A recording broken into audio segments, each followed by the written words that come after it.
Assalamualaikum warahmatullahi wabarakatuh. Perkenalkan, nama saya Titi Nur Aini. Saya mahasiswa PPG Prajabatan di LPTK Universitas Muhammadiyah Cirebon. Dalam kesempatan kali ini, saya akan memaparkan mengenai fase dan belenggu pendidikan di Indonesia di masa pra-kemerdekaan dan pasca kemerdekaan. Nah, sejarah awal mulanya pendidikan formal di Indonesia ini terjadi sekitar pada tahun 1901. Nah, di mana Belanda mulai memperkenalkan sistem pendidikan formal bagi penduduk Indonesia. Namun, pendidikan formal itu dibagi berdasarkan kelas sosial dan keturunan. Nah, sehingga hanya anak pejabat dan bangsawan saja yang bisa mengenyam pendidikan formal tersebut. Nah, dalam kebijakan politik etis ini, pemerintah Hindia Belanda ingin memperbaiki taraf hidup masyarakat pribumi melalui pendidikan, pengairan, dan perpindahan penduduk. Nah, dengan adanya pendidikan dalam program politik etis ini, paling tidak masyarakat pribumi dapat merasakan pendidikan meskipun hanya dalam tingkat dasar. Namun, tujuan diadakannya pendidikan pada masa Hindia Belanda adalah untuk sebuah kepentingan mereka, di mana kepentingan tersebut yaitu memenuhi kepentingan dalam bidang politik, ekonomi, maupun administrasi bangsa Belanda. Nah, Bumi Putra merupakan salah satu dari sekolah yang didirikan oleh kaum Belanda. Dalam sekolah ini, pembelajarannya pun sangat rendah. Rakyat hanya diajari membaca, menulis, dan juga menghitung yang sederhana dan seperlunya saja. Serta bahasa pengantar dalam pembelajaran pun menggunakan bahasa Belanda. Dengan demikian, Ki Hajar Dewantara berpendapat bahwa kita wajib berusaha sendiri untuk memperbaiki sekolah untuk anak-anak kita di seluruh Indonesia. Memperbaiki pelajaran hingga anak-anak kita nantinya dengan mudah dapat melanjutkan ke sekolah yang lebih tinggi. Dari pemikiran tersebut, akhirnya pada tahun 1922 beliau mendirikan pendidikan perguruan Taman Siswa di Yogyakarta. Nah, pendidikan yang diterapkan pada sekolah Taman Siswa itu guru mengajarkan materi pelajaran ditambah dengan pendidikan kebangsaan dan budi pekerti. Namun, kondisi ini berubah ketika Jepang datang, di mana di masa pendudukan Jepang, sistem ini berubah. Pertama, bahasa Indonesia dijadikan bahasa resmi sebagai bahasa pengantar pendidikan, yaitu menggantikan bahasa Belanda. Yang kedua, sistem pendidikan diintegrasikan. Pendidikan berdasarkan kelas sosial yang sebelumnya berlaku di era Hindia Belanda, maka ini dihapuskan. Kemudian yang ketiga, yaitu masa belajar diubah, di mana setelah sekolah dasar 6 tahun, itu melanjutkan ke sekolah menengah pertama selama 3 tahun, dan sekolah menengah tinggi selama 3 tahun. Namun, pendidikan di masa Jepang ini jauh lebih buruk dibandingkan di masa kolonial Hindia Belanda, karena banyak tenaga pendidik dan pelajar itu dialihkan untuk membantu keperluan perang Jepang. Hal ini dapat dilihat dari sekitar pada tahun ajaran 1940 sampai 1941, itu ketika masih dijajah oleh Belanda, jumlah sekolah dasar itu mencapai 17.848. Namun di akhir kependudukan Jepang itu sekitar 1944 dan 1945, jumlah sekolah dasar menjadi 15.069. Selain itu, orientasi pendidikan juga sangat mengacu pada Jepang, di mana doktrin yang diberikan Jepang kepada para pengajar itu sangat kuat.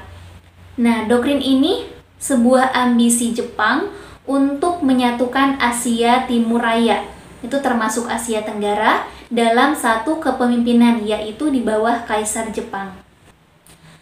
Nah, awal mula dan perkembangan pendidikan di Indonesia setelah kemerdekaan bangsa Indonesia, yaitu sekitar 1947, dibentuk Panitia Penyelidik Pengajaran Republik Indonesia yang beranggotakan 52 orang. Panitia ini bertugas untuk meninjau masalah pendidikan dan pengajaran anak-anak dari tingkat taman kanak-kanak hingga perguruan tinggi. Selain itu, hal lain yang juga menjadi perhatian panitia ini adalah terkait rencana pelajaran, organisasi pemeliharaan isi pendidikan dan pengajaran. Kurikulum telah diterapkan di Indonesia oleh pemerintah Hindia Belanda dan Jepang sebelum kemerdekaan. Namun, setelah Indonesia merdeka, kurikulum di Indonesia telah berubah beberapa kali, yaitu ada di masa Orde Baru, kemudian ada perubahan lagi di Orde Lama, dan di masa Reformasi. Pertama, yaitu pada masa Orde Lama. Pada masa Orde Lama, kurikulum di Indonesia itu mengalami 3 kali perubahan. Pada masa Orde Lama, kurikulum itu bertujuan untuk menetapkan karakter perubahan yang disertai dengan tujuan politik penguatan ideologi kekuasaan Soekarno. Kemudian yang kedua adalah masa Orde Baru. Untuk masa Orde Baru, tujuan kurikulum adalah untuk memperkuat ideologi Pancasila dan pembangunan negara. Pada masa ini telah terjadi 4 kali pergantian kebijakan kurikulum. Kemudian yang ketiga adalah masa reformasi. Setelah kurikulum masa Orde Baru berakhir, di masa reformasi telah terjadi pergantian kurikulum sebanyak 3 kali. Kurikulum 2004, kemudian kurikulum 2006 atau KTSP, dan kurikulum 2013. Hingga saat ini kita telah terjadi juga perubahan kembali, yaitu menjadi kurikulum merdeka, di mana kurikulum ini menekankan pendidikan Indonesia pada pengembangan aspek keterampilan dan karakter sesuai dengan nilai-nilai bangsa Indonesia. Kemudian, apa yang menjadi belenggu pendidikan Indonesia pada masa pra-kemerdekaan dan pasca kemerdekaan? Nah, dilihat dari perkembangan pendidikan sebelum masa kemerdekaan, terdapat belenggu yang menjadikan manusia belum merdeka, khususnya dalam hal belajar. Pada masa kolonial Belanda, tidak semua masyarakat bisa mengenyam pendidikan. Pendidikan pada masa kolonial Belanda ini dirasakan oleh orang-orang yang berdasarkan pada golongan penduduk menurut keturunan atau lapisan kelas sosial dan golongan suatu kebangsaan. Nah, kemudian pengajaran untuk pribumi sebelumnya sudah diajukan kepada Gubernur Jenderal, namun maksud pemerintah Belanda mendirikan sekolah atau pengajaran kepada pribumi itu bukan untuk memenuhi kebutuhan rakyat Indonesia, melainkan untuk melatih beberapa orang calon pegawai dinas di pemerintahan Belanda yang dapat dibayar dengan rendah, sehingga terdapatnya keuntungan besar yang diperoleh bagi perusahaan Belanda. Nah, pendidikan pada masa itu menerapkan materi dan keterampilan berhitung, membaca, dan menulis sederhana saja. Tidak ada unsur pemeliharaan benih-benih kebudayaan bangsa Indonesia, sehingga hal ini mengakibatkan banyaknya masyarakat Indonesia yang masih buta huruf. Nah, kemudian pada tahun 1920, mulai adanya kesadaran dari masyarakat, serta pada tahun 1922 terciptanya sekolah taman siswa yang didirikan oleh Ki Hajar Dewantara. Nah, tujuan pendidikan yang digagaskan oleh Ki Hajar Dewantara merupakan salah satu upaya untuk memasyarakatkan tumbuh kembang budi pekerti, pikiran, dan tumbuh anak. Dalam menjadikan manusia merdeka masih digembar-gemborkan di masyarakat hingga saat ini, khususnya pada bidang pendidikan, di mana kurikulum pendidikan yang masih sering berubah-ubah dan mau tidak mau harus tetap dilakoni oleh guru maupun peserta didik, sehingga seringkali harus melakukan adaptasi lagi. Hal ini sesuai dengan kondisi pendidikan saat ini, tentunya menjadi belenggu pendidikan di Indonesia, di mana kemampuan peserta didik itu masih disamaratakan. Maksud dari hal ini adalah ketika ada peserta didik yang berbeda, maka dianggap aneh, karena guru belum sepenuhnya memahami karakter peserta didik, sehingga kebutuhan peserta didik ini belum terpenuhi dengan baik. Selain itu, sebagian sekolah pun masih menerapkan bahwa objek pembelajaran masih terpusat pada guru. Materi hanya terpaku pada buku yang disediakan oleh pemerintah, dan masih terdapat guru yang mengajar materi harus diselesaikan oleh peserta didik tanpa mengetahui sejauh mana pemahaman yang diperoleh peserta didik terhadap materi yang sedang dipelajari. Serta masih adanya tuntutan bagi peserta didik yang dipaksa untuk bisa mengerjakan tugas tanpa adanya bimbingan yang optimal. Selain itu, orientasi keberhasilan peserta didik hanya dilihat pada nilai akhir yang diperoleh tanpa mempertimbangkan bagaimana pengembangan karakter dan proses belajar dari peserta didik selama pembelajaran berlangsung. Lantas, bagaimana cara melepaskan belenggu yang terjadi di pendidikan saat ini? Hal ini, kita sebagai guru atau seorang pendidik dapat melepaskan belenggu itu dengan memantapkan cara pandang kita terhadap tujuan pendidikan.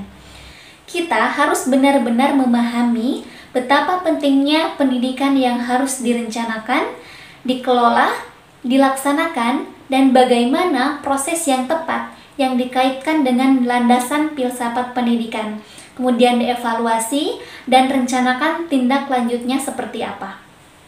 Tentunya, pada saat ini pendidikan Indonesia membutuhkan sebuah kurikulum di mana kurikulum ini dapat menjadikan manusia merdeka dalam hal belajar, dan juga pembelajaran dapat berpihak kepada peserta didik, sehingga diharapkan peserta didik dapat mengembangkan bakat dan minatnya tanpa adanya tekanan. Sebagai seorang guru, kita perlu melaksanakan prinsip pendidikan yang disampaikan oleh Ki Hajar Dewantara, di mana prinsip pendidikan yang beliau gagaskan adalah merdeka belajar berlandaskan pada nilai-nilai Pancasila atau pendidikan berbasis budaya. Nah, hal ini dimaksudkan agar peserta didik mampu mengembangkan minat dan bakatnya secara optimal, sehingga mereka mampu memajukan kebangsaan serta jati diri mereka, karena hal ini merupakan tanggung jawab mereka sebagai generasi bangsa Indonesia. Nah, maka kita sebagai fasilitator, seorang guru harus mampu melepaskan belenggu yang sudah tertanam sejak lama untuk membantu peserta didik agar menjadi manusia yang selamat dan bahagia, cerdas, memiliki karakter Pancasila, serta mampu mengembangkan minat dan bakatnya secara merdeka, sehingga mampu memberikan hasil yang optimal untuk kemajuan bangsa. Nah, itu yang menjadi belenggu pendidikan di Indonesia pada masa pra-kemerdekaan dan pasca kemerdekaan. Baik, itulah yang dapat saya sampaikan. Mohon maaf atas segala kekurangannya. Terima kasih atas perhatiannya. Wabillahi taufiq wal hidayah. Wassalamualaikum warahmatullahi wabarakatuh.